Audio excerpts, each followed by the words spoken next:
Welcome to Samba Samba. Enjoy the video. You start by preparing both devices. Make sure your PlayStation 5 is updated and your headset is charged.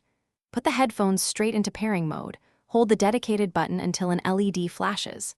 On the PS5, go to Settings, then Sound, and select Output Device later.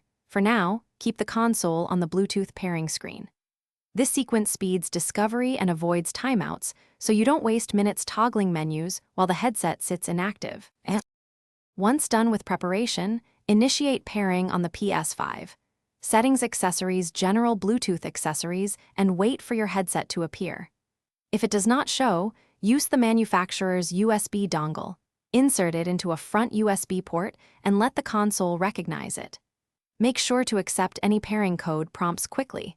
When the PS5 shows the device name, select it and then set the output device to your headset so game audio routes correctly without latency or dropout. Finish by configuring audio. Set output device to your headset, adjust master volume, and check microphone input levels. Test with a party chat and a gameplay clip to confirm latency and mic clarity. If supported, enable 3D audio to improve spatial cues.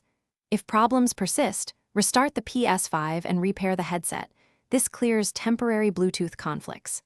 As a last resort, plug the headphones into the controller's 3.5mm jack or use.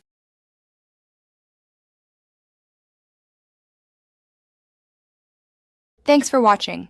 Consider subscribing if we helped you.